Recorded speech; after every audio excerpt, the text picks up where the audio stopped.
Hello, everyone, and welcome to today's webinar. We are live on March 29th, and it is 2:00 p.m. EST. This is a live recording, and it is being recorded right now. My name is Alyssa Atkins, and I am the Training and Development Coordinator for the Native Learning Center. Just a quick disclaimer, this webinar provides a summary of fundamental concepts, requirements, and/or procedures within the allotted 90 minutes. The material discussed does not illustrate all possible scenarios that could be applicable. Before we get started, I wanted to familiarize you with some of the features available and how the environment works. If you look at the top of your screen, you will see an icon of either a person with their hand raised or just a hand. With that icon, you can either raise hand, agree, disagree, or step away. Now your screen should look similar to this graphic here. To the bottom left of your screen, you will see a box that says Files. Here you will find today's presentation. Please feel free to download a copy for yourself. Simply click the item you would like to download, then click the arrow pointing downwards, and you will be prompted to save or print the materials based on your device's permissions. The second box that states Web Links to houses today's survey, as well as any other links that are found throughout the presentation. Lastly, to the right of the screen, we have a chat box available. This is how you will communicate to the instructor and NLC staff. If you have any questions during the presentation, please feel free to interact by using the chat box. Simply type your message and hit enter, or click that up arrow icon button to submit. We encourage class participation, so please feel free to write in those questions or comments. Tech support issues will also be submitted here. Okay, and with that being said, Lynn, you can go ahead and take over. Very excited to have you today for part 3. Thank you so much. Thank you, and thank you to everyone who's sticking around this far into this class.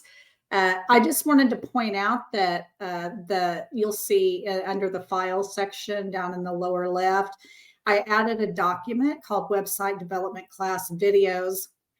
So what I've done is created a lot of videos for this class. One video in particular walks you through step-by-step how to create a Google website.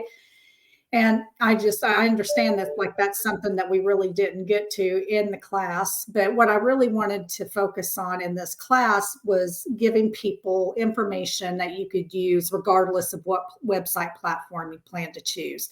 But if you do want to choose Google Sites, there is a video that walks you step by step through that process. I think it's about an hour long. Some other video links that I included. Remember, we were talking about capturing screenshots of customer testimonials, whether it's from your Etsy page, your Google reviews, or wherever. So I created a video that shows you how to do that. And I also created a video that shows you how to, if you do a Google site, you do not have to purchase a custom domain. You can do a Google site completely for free, but if you do want to have a custom domain, then I walk you through the process of actually how to do that within Google Sites, because it's a little bit technical. So I just wanted to make sure everybody had those resources, since this class would be 7 days long if we were able to go through all of that stuff.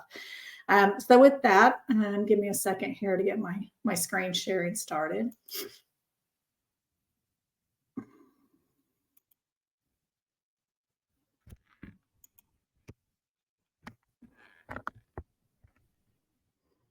Okay. I'm hoping that everyone sees my desktop screen and with a bunch of plant images.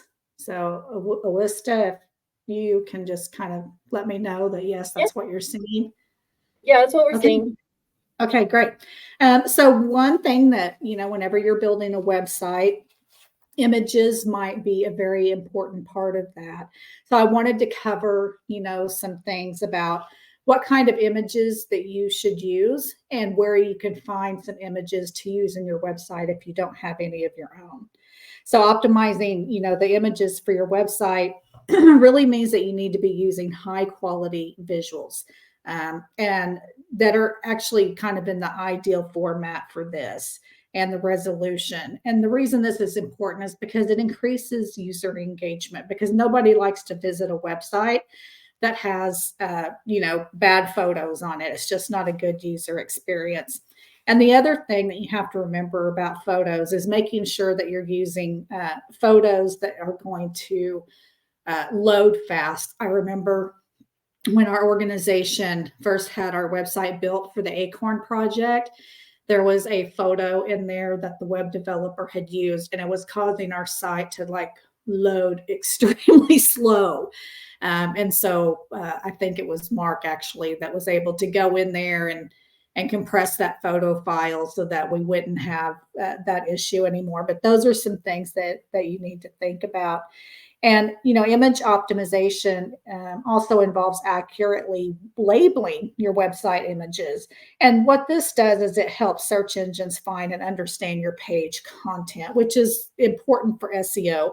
And tomorrow, Mark will actually be taking the class over and talking to you about, different SEO strategies that you can use. So the process of making sure your photos are labeled correctly can include everything from the way you label your images to what words you use in your titles and where you put things on a web page. And because image optimization really does affect the way your website looks and behaves, that means when it's well done, searchers are going to find your website and they'll have a better user experience once they get there. And I just brought up my website to show you because I have, I think, good and bad examples here. So this image here of the basket flower, the purple flower with the bumblebee on it, that is actually my image. I took it with my iPhone, and it turned out to be a really good image. If I scroll on down here, let me find another one. Oh, here's an image of my white eagle corn. And I don't know if you can really tell, but this image is, kind of pixelated and fuzzy. I'm using it until I can get a better photo. So remember when I was telling you, if your website isn't 100% perfect, don't let that stress you out. Go ahead, launch the website, and then just know that you have some content in there that you need to tweak, and replace later on in the future. Let me see if I can find some other examples. Oh, right here, I bet you. So remember, these are the photos that are on the About Me page. This image over here of me and my grannies, it's not a good photo. But I will never replace this photo because this is the only photo that I have of both of them. And so that's just something I'm going to keep. I know it's kind of fuzzy and doesn't look real great, but that's just one image that I'm going to end up living with. If we go back over here to my home page, again, you're going to see that I have some, this image right here. Again, this was taken with my iPhone, and I think it's a pretty crisp, clear image. But this image over here of me tending our ceremonial tobacco is really a bad image. And so that is definitely one that I need to replace. So you just want to make sure that you're using good quality photos, that they're not too large so they don't slow your website down, and all of those other tips that I covered. Now, if you don't have your own photos to use in your website, one, I would say, try to plan on taking some photos or perhaps even hiring a professional photographer. And I'll show you what I did. So this is how I used to display my jewelry. And actually every time I create something new now, this is how I display it because I don't have my model right here handy. But I actually did hire a professional photographer to take pictures of my jewelry. And you can just see what a better user experience it is, being able to view my jewelry on an actual person versus just putting it on, one of these jewelry display stands. So, if you have the money to hire a professional photographer, or maybe you have a friend that's really good at taking photos, then I would definitely seek them out to help you. But again, sometimes you need to get your website up. You don't have time to wait for photos. And so this is where you might go out and get photos online somewhere. I will say that if you're doing something like this, like if you're creating a handmade product, I would not use stock photos. So there's times where photos can be misleading, like if you're a landscaper like my husband, he does not need to be using landscape photos of someone else's work. It's very important that any photos he uses is in fact his own work. But, if you're a plumber or, doing some different things like, my gardening website, there are instances where it's totally fine to use some kind of stock image. And there's a lot of different places online where you can purchase stock images. A lot of people are probably familiar with Getty Images. This is iStock. And so the one thing I will say about these sites is the images can get a little bit pricey. I was creating a website for somebody and we ended up having to buy some stock photos and she spent about $100.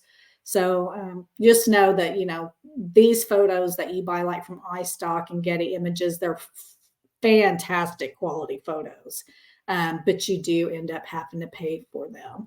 And so, and all you do when you're searching for these photos, like within the site, you just type in some kind of search term and it's going to pull up a lot of different images. And you can see here, like this image is $12 just to buy this picture. So that's why I said, it can get a little bit pricey depending on how many photos it is that you're needing to purchase. There is a way, if you're looking for absolutely free photos that you don't have to pay for. One thing I want to make sure everyone knows is you cannot just go onto the internet and choose any picture that you want to. You can type, something into Google search and click on the images tab, and it's going to bring you all of the images that it's finding for the term trees. But a lot of these images are going to be copyright and you would get in trouble for using them. But one thing you can do is go over here to tools and click usage right. And if you click Creative Commons license, then these are all, or most of them, we'll see like that one's coming up as licensable. Here's Wiki Commons. I can tell you that you can use anything off Wiki Commons.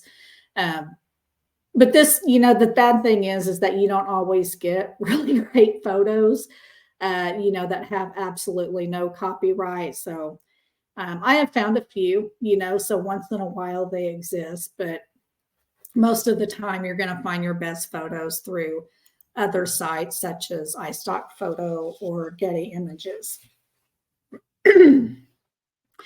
Now we're finishing going into our branding topic. So we just covered photos. Something else we're going to cover today is choosing colors for your brand, talking about picking font style for your brand. And I'm going to teach you how to design a logo for your business. Something else you're going to need for a website is you're probably going to need to create a favicon. So you're going to learn how to do that. Let me go back to my website here. This area up here is called a page header. And so this is actually a custom header that I created. So I'm going to teach you how to do that because any of these platforms that you use, remember we're calling them WYSIWYG platforms, Google Sites, Wix, all of that, they will have headers that you can choose from. And those headers are customizable to a point. But there may be, wherever you're building your website, it just may not have the exact header that you're really looking for. And you may decide you want to go in and create your own custom headers for your pages. And if you come over here, you can actually see, like I have custom headers for like each individual page in my website. But it's good to know how to create those. And so that's something else I'm going to teach you today. And what we're going to do, just to keep from having to flip around back and forth, Awista and I tested this beforehand. I'm going to play some video walking through these steps.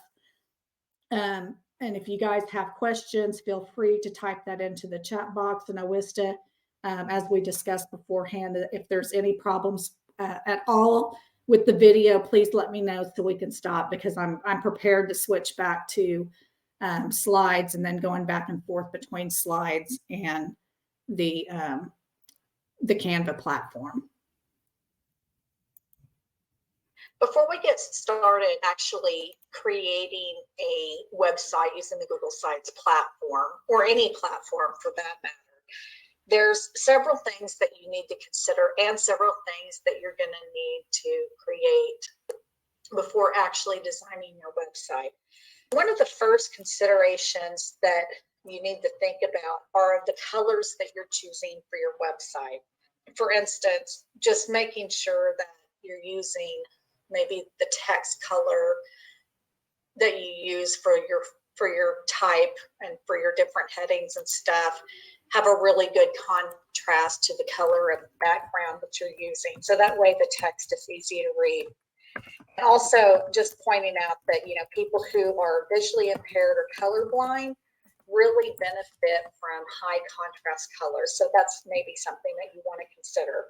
Some other considerations that you'll want to think about as you choose colors for your business or for your brand. That may be a term a lot of you are a little bit more familiar with. Before choosing your brand colors, think about the kind of business that you have and how those colors correlate to that business. For instance, my business is primarily selling Cherokee heirloom plants. So it's, gardening is kind of the industry that I consider it to be.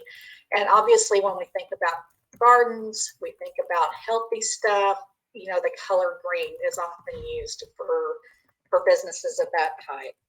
Likewise, if you have, a nail salon or hair boutique or something, then some colors that are a little bit more feminine, like, pink or light blue or something, might be good color choices for you. So just think about the kind of business you have and what kind of colors really represent that industry well. If you already have a logo for your business, you might find that using the colors in your logo is a good place to start when choosing colors to use within your website. And I'll show you what I mean by that. I have a friend that has a boutique called Nez Perce Traditions. And here's her logo. So as you look at her website, you'll notice that the colors that she uses in the website actually coincide with the colors of her logo. So you can see the dark red in her logo here. Oh, Lynn, it just cut out. Website. Okay, no problem. Hold on. You can see here It's the blue now. colors that she's using. So I think it's a really good. It was working just a second ago. It cut out and then it came back. Now, when picking, but it's good now. If for it happens whether it's again, for I'll your just brand, stop maybe it. you don't have a logo yet. You really haven't decided what Yeah, it's cutting in and out. that can kind of help Okay, you if no you're problem. not Let's the just creative stop type that. like me, meaning that I am not creative. Okay, no worries at all. I was totally prepared for this, so we just, it'll just cause me to, I'll have to flip back and forth just a little bit. But okay, so right here we're talking about different ways that you can create a color palette for your business. And one of the ways that you can do that is actually through Canva. Let me pull that up. I had to restart my computer in order to log into the session today, and it knocked me out of there. Okay.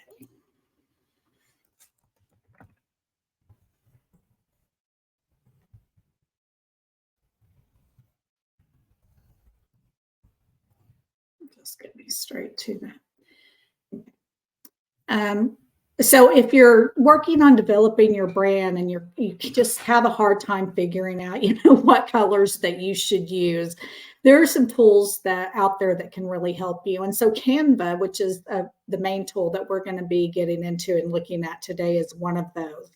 And so Canva actually has an option to where you can upload an image, and it will use that image to create a color palette. And one thing you'll notice when it creates this color palette is it gives you these codes down here. These are called hex codes.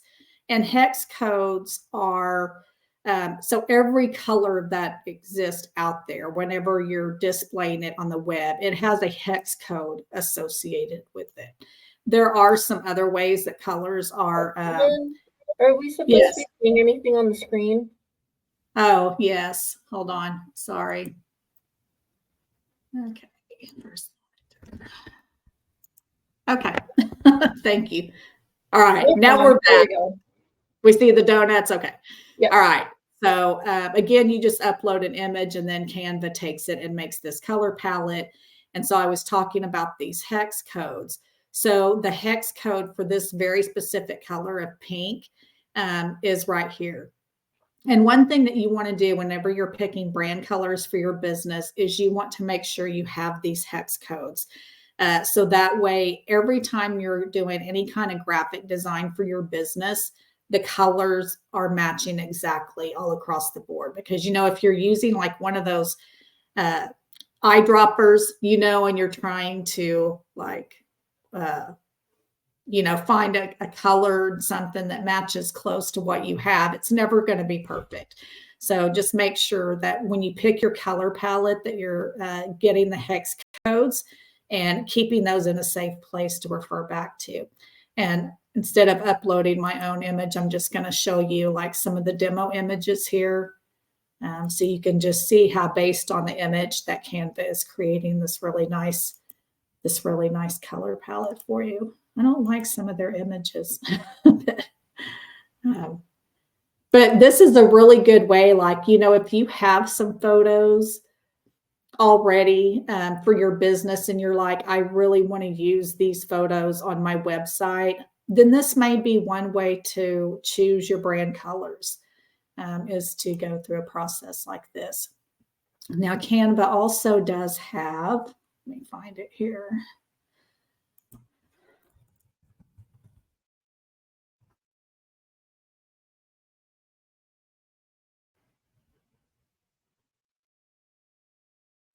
Okay, so they have branding templates. So you might decide to go in here and take a look around and kind of see, is there something that really catches your eye? And if so, let me find one here that I kind of like this one. So you can click on this and it is going to, well, first of all, it has all of these nice images that you can use. But the other thing is that it has these brand colors that it's created. And so again, you can use these colors. I don't know why the hex code is not showing up on that. It's here somewhere. But anyway, you can use these and grab those hex codes for those colors. And I just saw a message pop up that no one can hear me talking. I assume that I can hear you when I'm talking, or I'm talking to them in the chat box right now to fix their audio. Okay. All right. Thank you.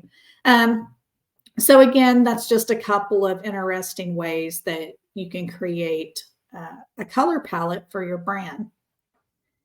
Now, something else that I want to talk to you about colors are just some best practices, making sure that I think it may have been Marlene or someone that I saw mention this in chat earlier, make sure that it's easy to read. So you want to make sure, like if your background of your website is white, make sure that you're, not using text that is like a really super light gray, because people may have a hard time reading it. So you just want to make sure that you have that high color contrast. Another way another consideration when choosing colors for your business is the kind of business that you have, because there are, certain colors that fit certain businesses. So for instance, like green is often associated with the nature and environmentally friendly products. Pink is obviously something that is very feminine. So if you're an auto mechanic, it may not be the best decision to have a website with a whole lot of pink in it. So you just have to, consider that. So I'll just share some interesting things that researchers have found in regards to colors. So blue is the most popular color at a global level. So if you ask people what their favorite color is, the top answer you're usually going to get from someone is blue.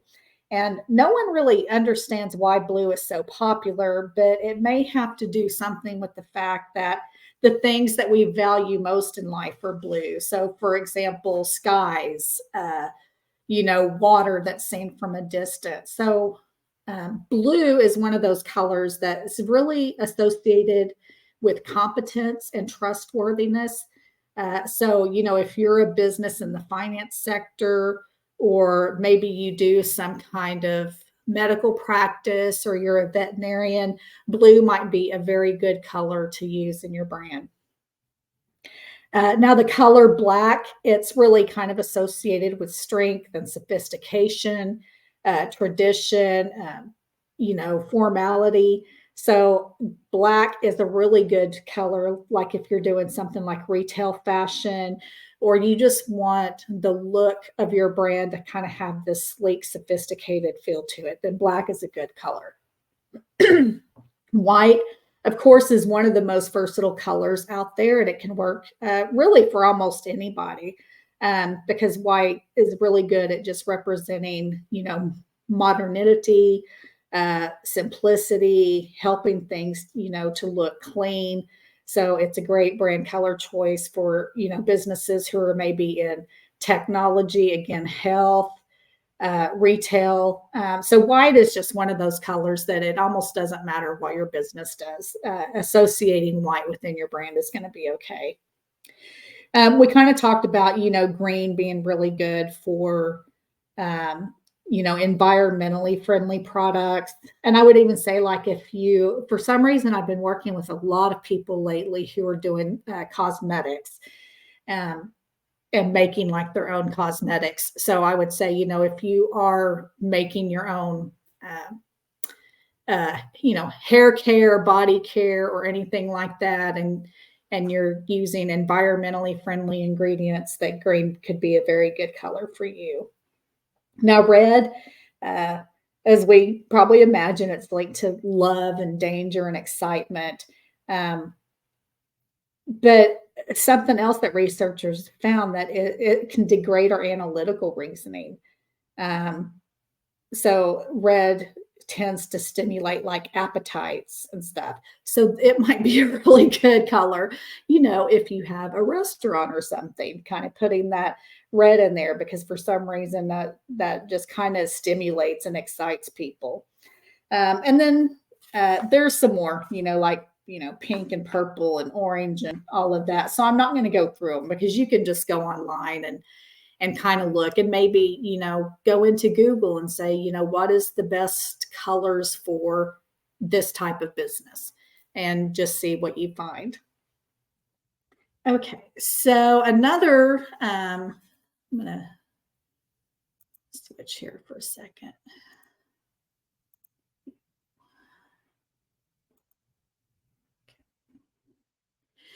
So another consideration when developing your brand is choosing the right fonts. So you just, again, for the most part, you need to make sure the text is easy to read, especially when you're, putting in like paragraphs of information. If you're just using something like a heading, and you can actually see like my heading on this slide, I mean, it's readable. But it's not quite as easy to read as, say, the information below it. So if you're using text like this that says choosing fonts, use that very sparingly, because no one wants to read large bodies of text in that kind of font. I tend to like non-serif fonts. And what that means, well, here you go.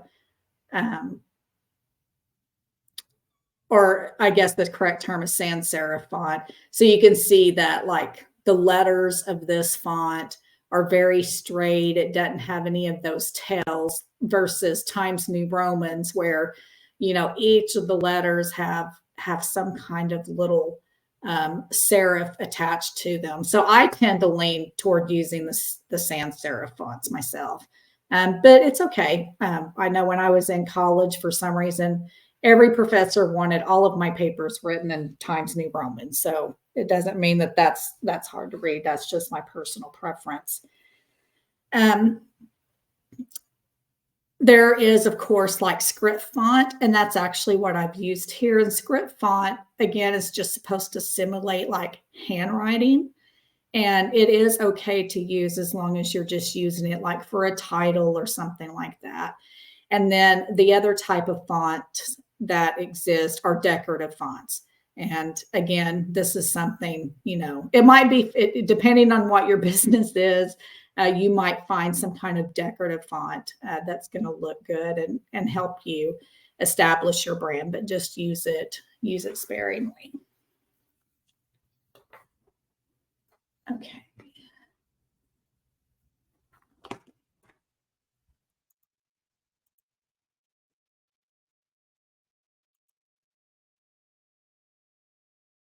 Actually, I'm sorry, I want to go ahead and show this.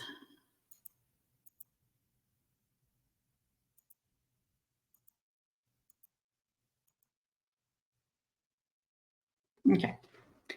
So now I'm going to teach you how to create a logo for your business. But before we jump over into Canva and get started, I want to share kind of some best practices for you to be thinking about whenever you're developing your logo. First of all, make sure that you're creating a logo that has a transparent background. So if you ever like had someone send you a logo and it has that white box around it, and maybe you're trying to put that logo onto a document or something else that has a colored background, and it just looks goofy because that logo has that box around it. So that's what I mean by making sure you have a transparent background so you don't have that issue. Whenever you develop a logo, you should probably consider having a couple of different variations. And the reason being because, you know, I prefer round logos, but sometimes my round logo just doesn't work well on something. Like, for instance, when I was doing a golf tournament fundraiser, they wanted to put my logo on the t-shirts because my business donated money for the fundraiser. And just based on the other logos that other businesses were using, the round one just didn't work out well. And so that's when I went and created like another version of my logo that worked out better. So if you're doing a round logo, you know, you may consider doing one that is more vertical, or you may decide to do one that is horizontal. You can actually have several different layouts to your logo, and it's totally okay because you can see how it's keeping with the brand. I'm using the same image. I'm using the same font. The other thing that you want to make sure you do is make sure that your logo looks good in grayscale, because you don't always print your logo in color. People may be printing something on a black and white printer, or, you know, if you're having, you know, some kind of materials or handouts made, maybe you don't want to pay for full color and you just want it done in black and white. So just make sure that whenever you create your logo that you're looking at it in grayscale to make sure that it still looks really nice.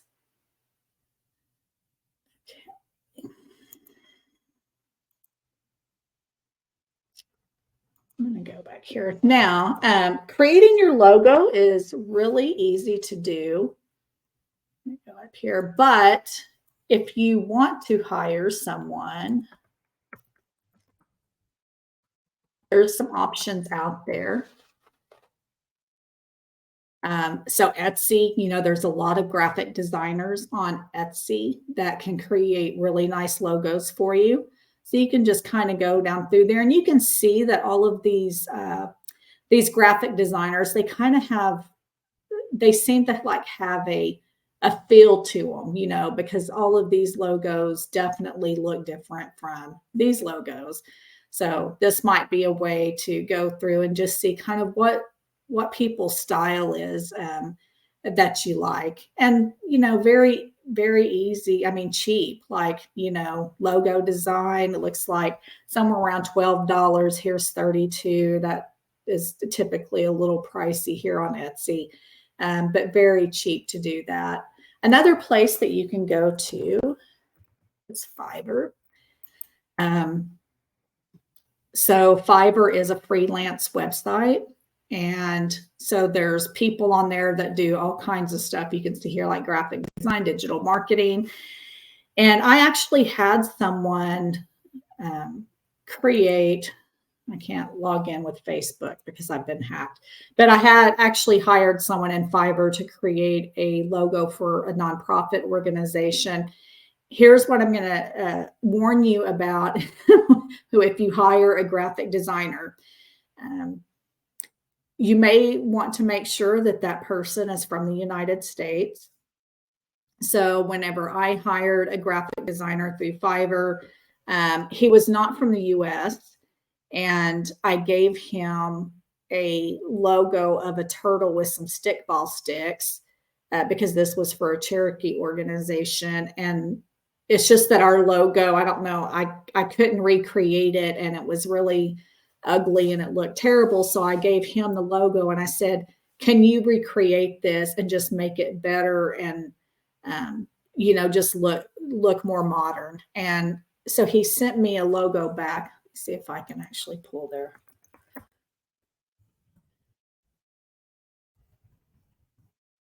He sent me a logo back, and that logo, he totally messed it up. Okay, so for one thing, Cherokee Nation is in Oklahoma. So the turtle images we use are of box turtles. And this graphic designer sent me back a logo that was using a sea turtle, and he had the stickball sticks all messed up. And that's when I realized, okay, you know what? This was something he just didn't understand how it needed to be relevant to our culture. And ultimately, you know, he refused to make any more changes to it. And so I paid him. It was just like $35. I paid him the $35 and we went on our way. And I just said, you know, forget that. Okay, so we're going to go back into Canva, because if you do decide to create your own logo, it's so easy. And that's what I created my logo in. So that one you saw with the butterfly, I designed that myself. Let me see if I can pop the participants up, because I'm curious, can I have a raise of hands of how many of you are familiar with Canva and use it? Okay, Camille, Angelica. Okay.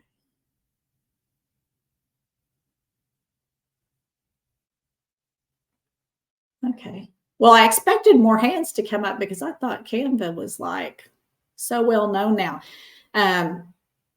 So this is great. Like, let me tell you, Canva is one of the best inventions ever, because before Canva, if we wanted to do graphic design, most typically we had to learn, you know, how to do it in Adobe, like Adobe Illustrator and those kind of programs. But Canva really just created a way, kind of like the website companies did, created a way for you to go in and create your content without having to need a lot of technical skills. And so in Canva, I'll just show you some of the different things. I use Canva to create Facebook cover photos. If I want to create a paste or a post for Facebook, it's got that. Same thing like with Instagram, if you want to do an Instagram post. So it just has all of these different things that you can create. So we're going to choose, where'd logo go? I'm going to choose logo.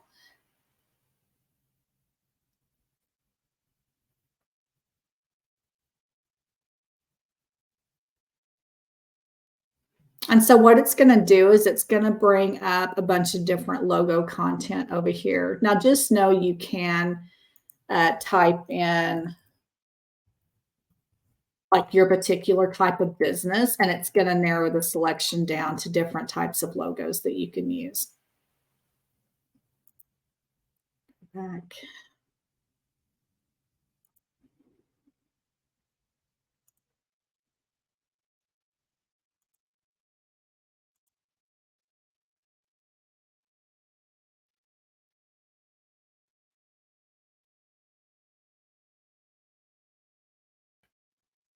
Okay, so whenever I was doing a logo for my business, I mentioned that I really liked round logos. And so this is ultimately just what I used as my starting point. Now you can see by looking at that doesn't, I mean, you can see elements that looks like my logo, but I actually went in and just changed. And that's the great thing about Canva. You see all of these boxes. That means all of those are like different elements that you can delete and get rid of. So you can see there, I just deleted that one line and there it comes back up. So you just can take these and customize them. Let me see, where's my, I'm going to go over here to elements, butterfly. And Canva just has so many like different graphics. When we were talking about photos and I said there was photos available in Canva, here you go. Like you can type in something and you can find a lot of different photos in Canva, and you are free to use these as well, by the way. So if you see something that you like and you want to use it as an image on your website, you can certainly do that. I will say, like, if you're using Canva and you're going to be creating something that you want to reproduce and sell commercially, according to Canva's policy, you can use the content in their stuff. Like I could use this picture, this butterfly, and use that on something that I'm going to sell, but I would need to modify it in some way. And Canva's not, explicit, like how much does it need to be modified. All they ask is that whatever original image you use, that you modify it somehow. So maybe for an image like this, I would, make it a circle, maybe put some text in, something of that nature. So I just wanted to make sure and mention that because that popped up top of mind. But I don't want a blue butterfly.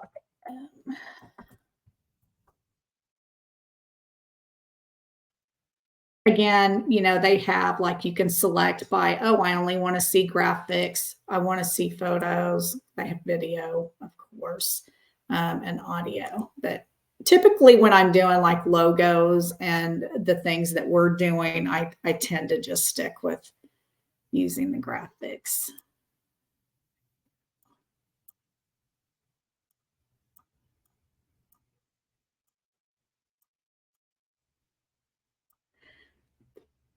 And you can see, so again, like if I click, this is actually selecting those outside bars. I can come up here and I can say change the color. If I want to change the font on that text to something else, I certainly could. I can change the color. This is not going to look pretty by the time we're done. I'm just wanting to show you how customizable it is. And so you can just create almost any kind of logo that you could imagine. And I'm trying to think, like here in this platform, I probably can't turn remote control over to anybody in the audience because normally I would let someone take control of my screen and kind of mess around with playing building a logo for a moment. But does anybody have, I think we have enough time for a minute. Does anyone have kind of a logo theme that they would like for me to search for? Like, is there anyone that has a restaurant or whatever your business is. If someone wants to type that into the chat, then we'll just see what hospitality. Okay. Okay.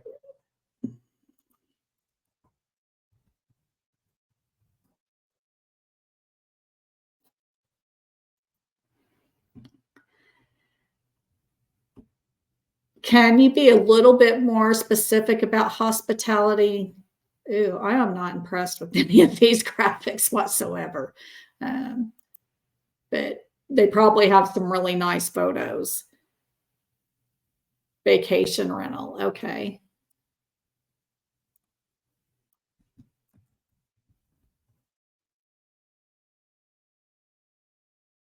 Where do you live at? Like what region of the country?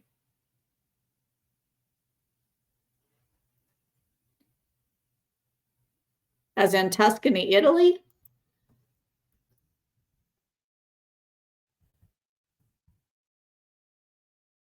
Oh, okay. I gotcha. I gotcha. Well, I'm jealous.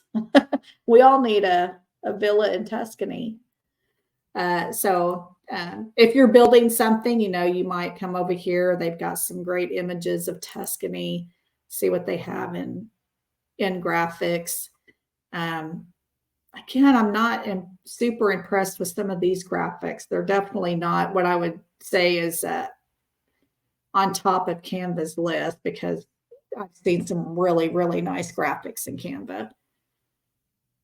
How about a cottage in the mountains?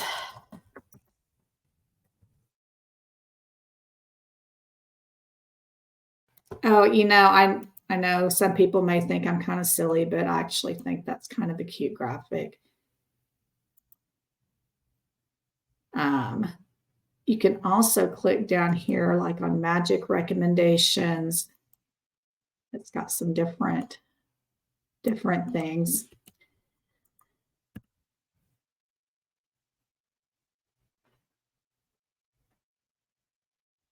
I think you picked the hardest one. Like you picked the one that Canva must have the worst graphics in the world for. Oh. Okay, someone just typed a message. Let me see if I can see that.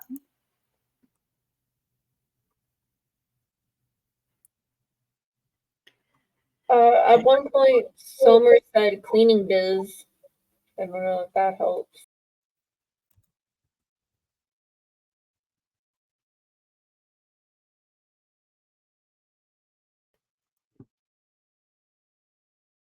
Yeah, there's some graphics in here for cleaning service. Probably definitely some photos too. See, like if I were to be building a website for a cleaning business,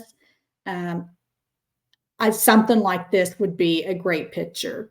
And the thing is that like in a cleaning business, kind of like I mentioned the plumbing business, that this photo is not going to mislead anyone. Okay, no one's going to look at this photo and go, "Oh, you didn't sell me that exact thing," because it's a service. So service businesses can tend to get away with that.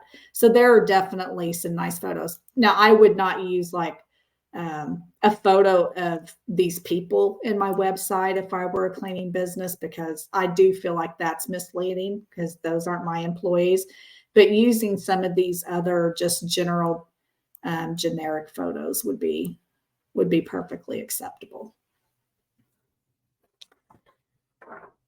Okay. Thank you, Summer. Telling you, if you guys have not used Canva, you've got to get in here and start playing with it, because I use it all the time for my business. Okay, so the next thing that we're going to do is create a favicon.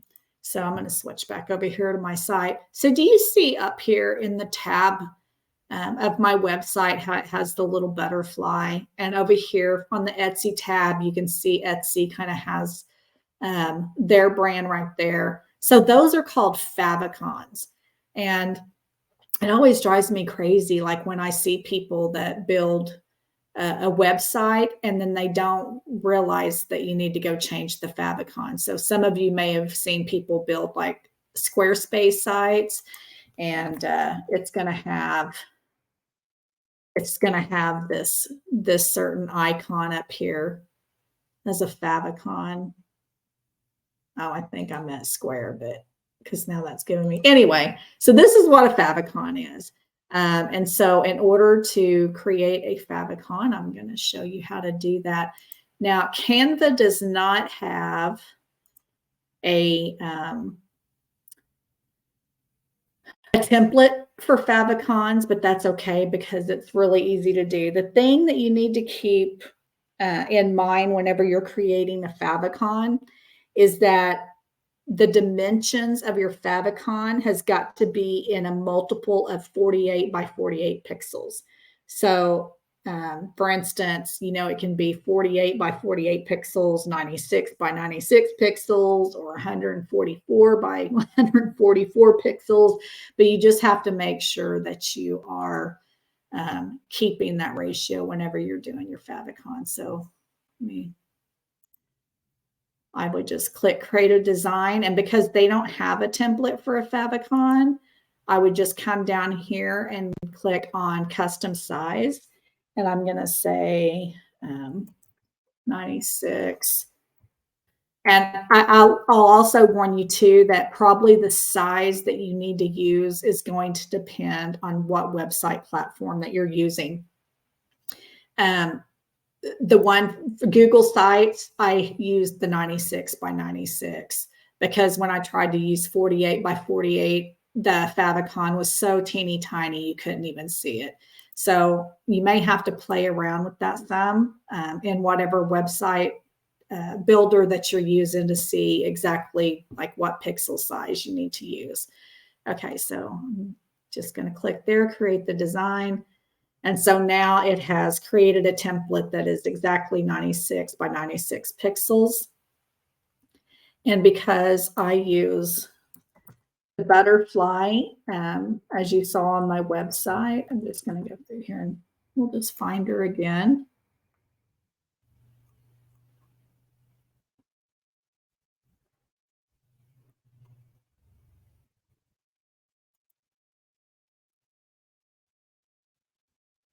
I'm actually just going to go to my recently used because I know she's there. I don't have to spend time searching.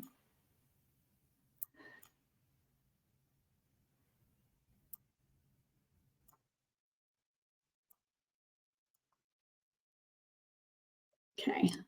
Now that's about as big as I can make it just because of the shape of the butterfly. So you can see, like, even compared to the other ones, my favicon may be just a little bit on the small side. So whenever you're, kind of trying to identify, well, what image is it that I'm going to use in my business that goes well with your brand that you can use as a favicon. You can use images, or you might even think about just using maybe a letter, like the first letter of your business. So this is what Etsy does. And let me go back here.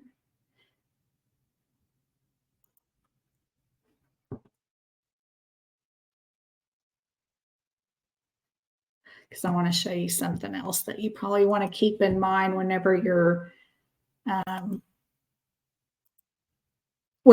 creating logos and favicons. Well, I mentioned it on the logo that you want to make sure that the background is transparent on your logo, and you're going to want to do the same thing for your favicon. And so I think that this is where you can do it. Yes. So let's say I want to download this, right? Because I want to save this to my files. So in Canva, it actually has a place where you can click transparent background. And so that means that I can use this image and I'm not going to have that white box around there. It's just going to show the butterfly. And in Canva, there are several different ways that you can download content. So, as a JPEG, like if you're downloading stuff to put on your website, you can use JPEG, you can do PNG. But if you're going to print something like out on a printer, like you come into Canva and you're making a flyer or a business card, then what you're probably going to want to do is use the PDF print option. And I'll mention this too, because if you have a business, you might decide to create your own t-shirts. So for those of you who are Cricut users, or perhaps you use Glowforge, or, you know, some of those other types of home printers, it also gives you the ability to save as a SVG file. So that's really nice. So I use this option to do stuff with my Cricut a lot.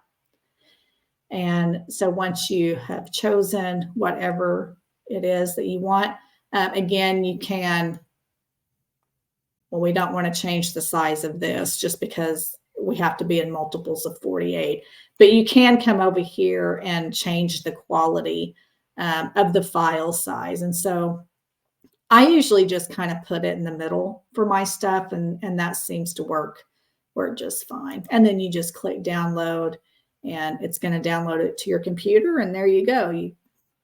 I should have named it like Cherokee Garden Favicon, but and then you can go and put that and save that into your files.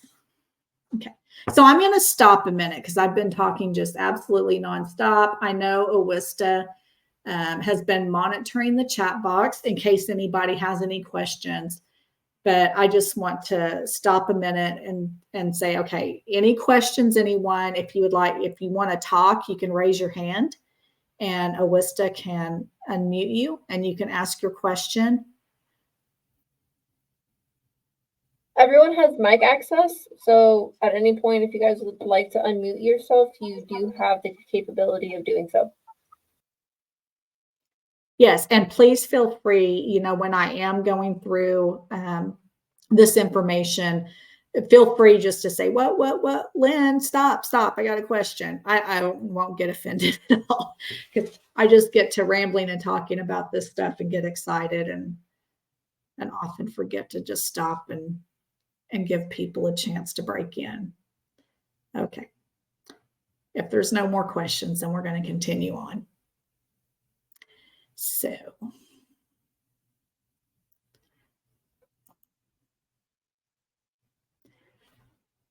the last thing that I'm going to show you is how to create your website header.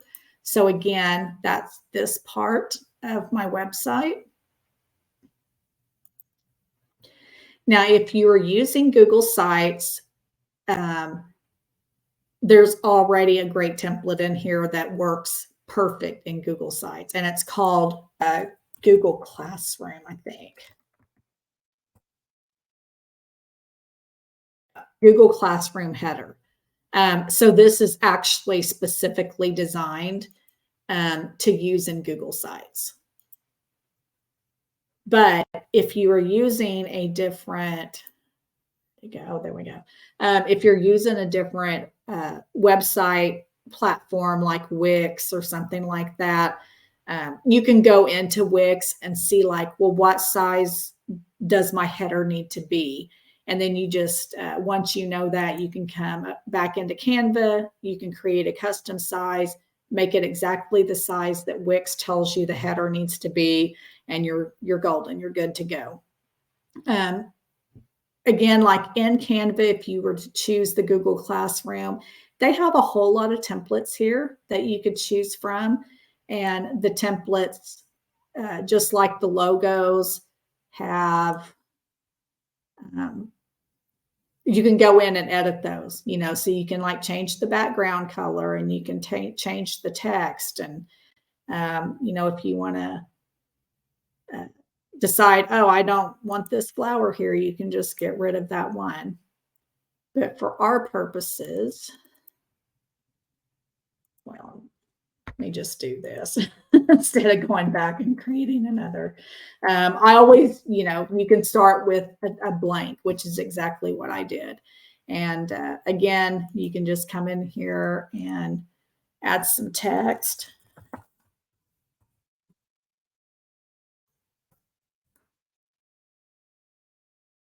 You can change the font. Canva's got, you know, several different fonts you could use.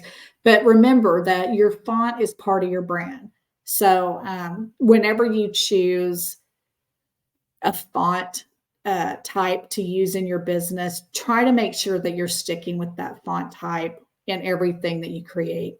And so just like we have different colors that we use in our brand and different layouts and logos, you might decide to choose like several different types of font. So maybe you're like, okay, well, this is the font that I'm going to use when I'm putting a heading on something. And then I'm going to use, Times New Roman whenever I'm typing out paragraphs of information. But definitely like within your logo and things like that, you just want to make sure that you're sticking with a consistent font. Okay.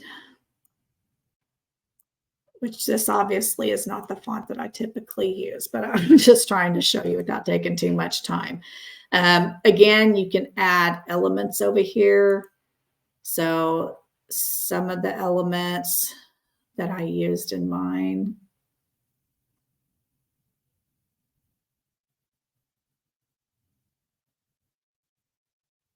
I'm getting there, I'm getting closer. Yeah, so these are all my recently used. So you can see that I use Canva quite a darn bit. Let me see. So there is like an image of a butterfly in flight.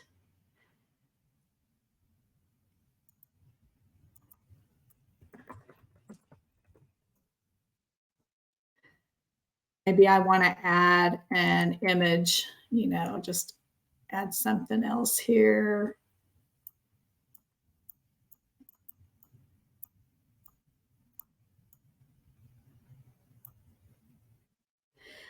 And you're not stuck with just choosing what Canva has.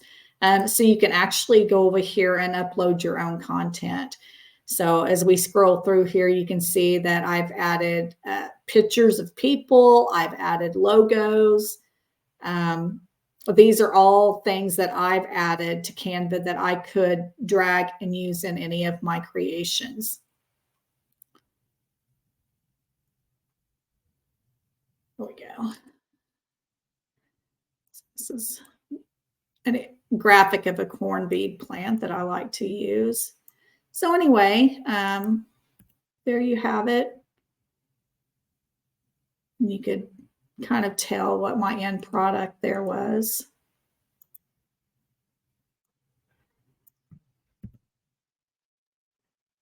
This is kind of addicting, like it's super fun just to get in here and play around and create all of these, different types of assets for your business.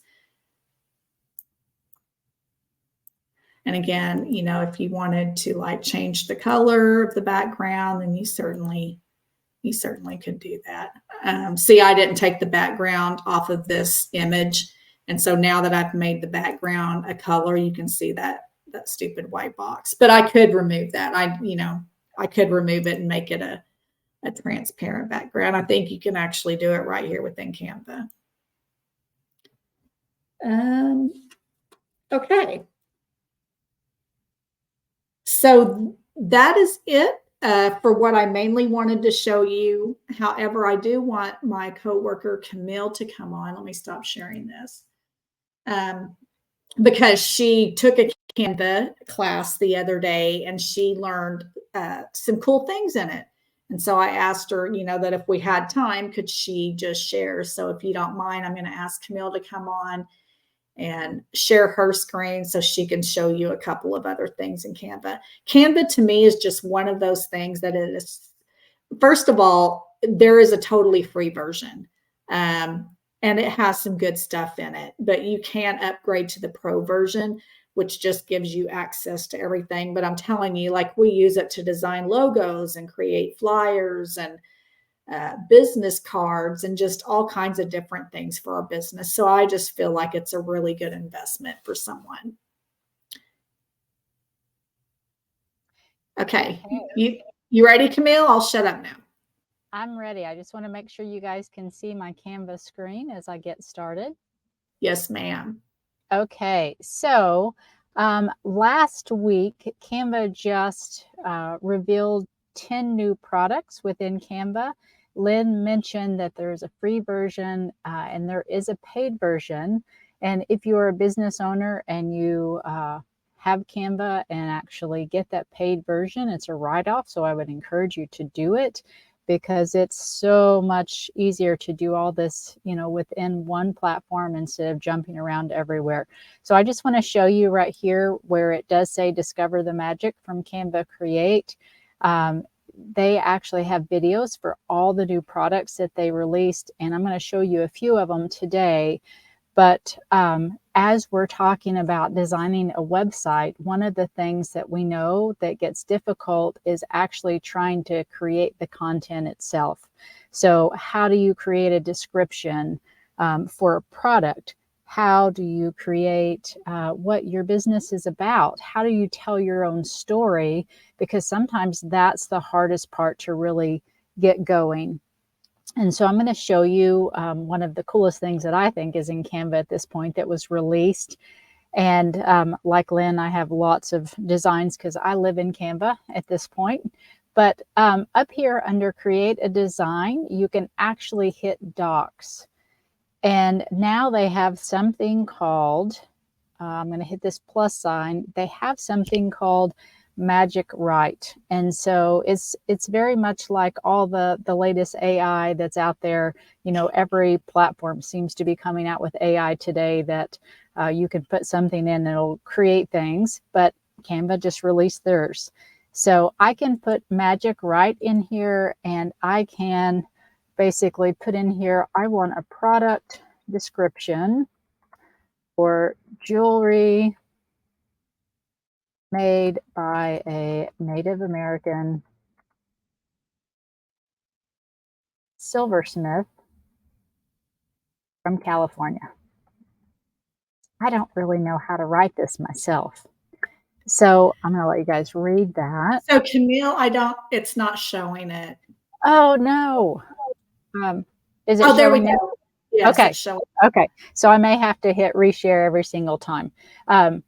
So there is the description it came up with, pretty short, but if I want to actually expand that, I can just highlight it and I could say expand text. And it's going to go into a whole lot more detail. Now, of course, you're always going to want to go in and customize it to exactly what you want. But it's such a great place to start, just to say, I don't even know how to start this. I don't even know how to describe certain things. Another one that I love is actually summarizing. So I'm just going to write a little bit about my business. I have a custom jewelry, you got to be able to spell though, design business. I learned to bead and I was 3. I can see Camille typing Awista. And Izzy says, yes, she can see it. So I think we're good now. Okay, yeah, I just wanted to make sure everyone in the chat who said they couldn't see can see. If not, I can send a different link. Okay. So I could go on with this story. I could go on and on with this story, and I'm not going to put a whole lot for today. But let's just say you have an entire page. So you write your whole story about how you became a beater and how you learned it and who you learned it from and what you've done. You could actually go in here, once again, highlight. And this is just going to be really small, but you can put summarize text and it'll give you a super short summary. Now, I would take out the author and put but I'm just telling you that, whether you happen to be a long-winded writer and you write so much and you don't know how to pare it down, or if you are someone that just puts, really just very short detail, but you don't know how to expand it. The very last one I'm just going to show you is Let me go down and start So, another. Camille, I just want to clarify that the only thing that you typed into Canva was that bold text at the top, and then Canva's AI technology created those following paragraphs for you. Yes. So for Yeah. instance, business description for a Native American woodworking business from Nevada. So that's what I'm going to put in. Oh, here's what I didn't do it quite right. Let me cut that real quick. So I'm going to do the magic right and now put it in.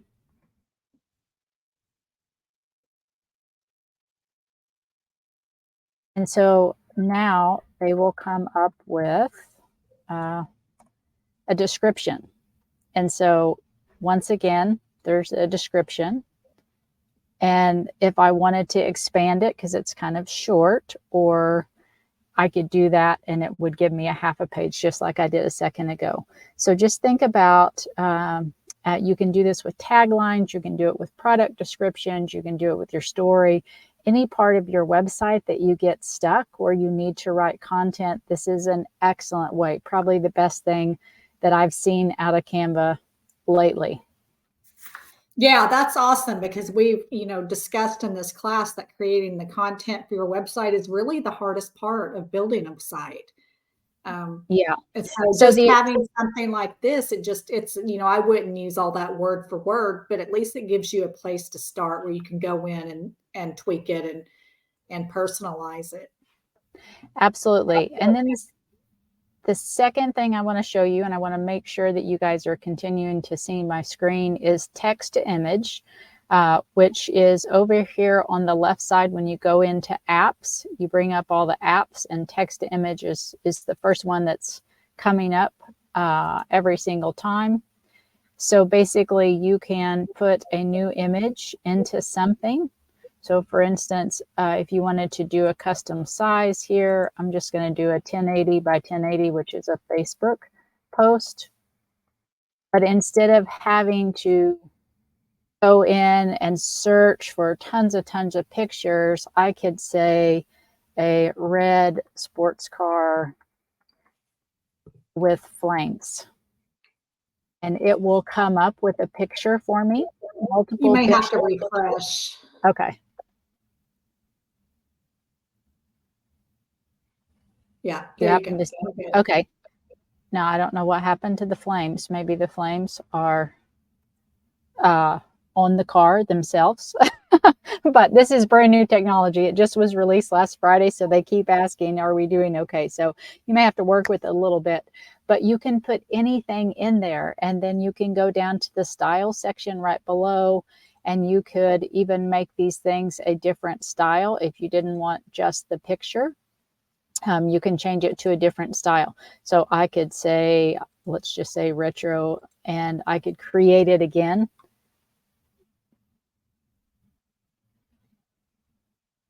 Yeah, and yeah, that's the thing for people to remember. This is just in beta, so it's not perfect, and Right. something that they will continue to tweak and work on. There's all the flames now, but it's just a great place to start if you just cannot find an image that you want, or you have kind of a unique thought. It's definitely wonderful. So Lynn, that's really all I have, because I know you want to allow some time for questions. But those I did. Was just reminded of something though. Did you? And we won't go really into it, but didn't you create a website in Canva? I did. So I created a website from scratch. I don't know if you want me to show it. Can you bring it up like just super quick? I can. So I have a business where people can actually rent me to go to events, like formal events and business parties and outdoor events. I'm an outdoor person, and at 52, a lot of people are single my age, and they don't want to go to things alone. And so it literally took me maybe 2 hours most to create this, and so easy. And to publish it, just have to go up here to the top, publish website. Very, very easy. So I'm going to tell you that here's my logo. I created this very simple logo. Like Lynn mentioned, the color black is sophistication. And so I just looked through the templates and found templates that I wanted and went from there. Yeah, and that's a very, very nice website, all done in Canva. So see, that's what I'm saying. Canva is just becoming one of those tools that you can use for anything. Brittany is asking if there's any way you could show. Hey, Brittany, if you don't mind, like maybe we wait until after we close the webinar, and if you'll like stay on for a minute, then we can have Camille re-show you how she got that image of that car, if that's okay. Camille, do you have time to stay on for a few minutes afterward? Absolutely. Okay. Yeah. So just don't leave us, Brittany. Okay. So that concludes today's class. I do want to stay and hang out on here though. If someone has questions, Awista said that your mics are open, so you're welcome to unmute yourself and ask a question, or if you just have a comment. I know today was probably, I don't know, I just get excited when it comes to this graphic design stuff. So probably a little bit more exciting than yesterday, although yesterday was, one of those things you just got to do. And don't forget, if you don't mind, to make sure you take today's survey. Again, that just really helps the Native Learning Center know how you feel about the training opportunities that they're providing to everyone, and then provides myself and my team with feedback on how we might be able to make a particular presentation even better. So take just a minute to take that survey, which is located there under the web links. Thank you so much for that, Lynn. Yeah, you're welcome. And don't forget to also download the file before you leave. If you haven't already, that is a Word document that has about 4 or 5 links to different videos that basically covers everything that we've covered in this course, plus walks you step by step through creating a site in Google Sites.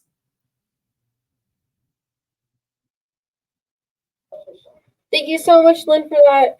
Thank you so much for today's webinar. And thank you, Camille and Mark, as always, for joining us. And thank you for all the participants. I went ahead and launched today's survey. Or to any presenter. Any recommendations on which site to use to create a website? I'm sorry, I couldn't hear very well. Do you mind repeating?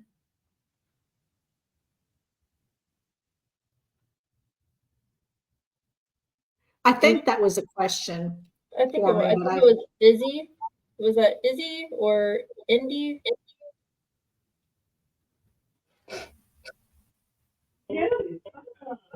Lynn, can you hear me? Yeah, I can hear you. Okay. All right, well, I'm just gonna go ahead and close out real quick. Indy, if you want to stay on, I know Lynn is gonna stay on as well as with Camille to answer some questions. So please feel free to stay. I'll just wrap up real quick. Our next webinar is going to be tomorrow. It will be part 4, March 30th, 2023, a guide to website development part 4 at 2 p.m. Eastern, 1 p.m. Central, 12 p.m. Mountain, and 11 a.m. Pacific. As always, registration is free. Feel free to access this and any other recorded webinar online on our website, www.nativelearningcenter.com. We have a Cathedral Webinars tab and a recorded webinars section. You can click on any one of these webinars that we have done for the past 18 months. Feel free to view them and share them with your friends and colleagues. Check out our upcoming events as well on our social media sites, such as Facebook, Instagram, Twitter, LinkedIn, and Snapchat. We even have a podcast titled Hopatenga. You can find that on Simplecast, Google Podcast, Spotify, and Apple Podcast. Once again, thank you everyone for joining us today, and thank you Lynn and Camille for presenting. Really appreciate it.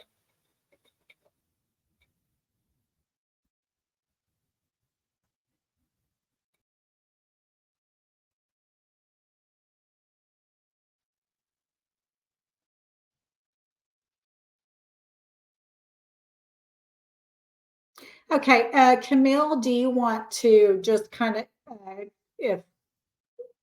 do we need to wait a second, Oista, to make sure everyone's got okay, because so that way Camille could reshare her screen and just show Brittany how she got to the search for the red sports car. Yep, you guys have complete access. I went ahead and just took down my slides. So whenever you guys are finished, I'll just come back later and upload those slides. But you guys have free access. And you can stay in the rooms however long you like. You don't have to get out exactly at 3:30. If you have if you would like, if you have more time, you're more than welcome to stay. Okay, thank you.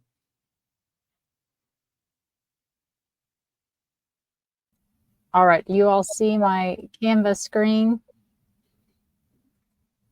Do you all see my Canvas screen at this point? Yes, sorry, okay. Camille. That's okay. Brittany, on the left of the screen, it will say apps. Yeah, and this comes up in every single design that you're working in. But if you're on the front page, the main home page, it comes up in apps. And so this just brings up all their apps, and it's called text to image. And it's like the #1 used app at this point because it keeps coming up first. So a lot of people do not know that you have all these additional apps in here where you can make a QR code, you can do all sorts of things. But this one is the generate, so text to image. And so I'm going to you can even upload your own image and add to it, or you can use a brand new design. And so like I did a custom size because I was just thinking, hey, I could make this a Facebook post for my business. And then right here is where you would put, whatever you needed in. So I'm just going to put a mountain with waterfall. I think, oh, okay. I was like, it's stuck on the panda. Yeah.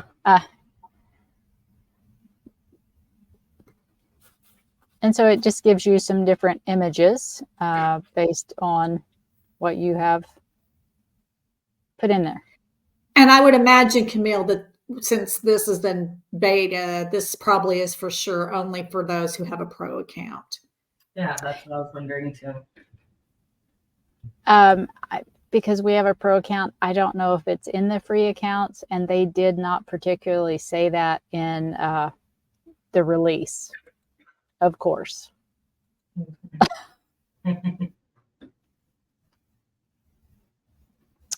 I do have another account. I'm wondering if I could. No, I can't do it here.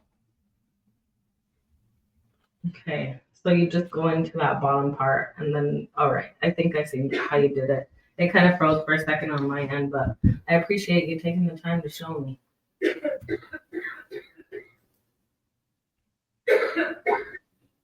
No problem. Okay. Well, we're just going to sit here and hang out for a couple more minutes. So if anyone else has a question, just unmute yourself and feel free to chat with us.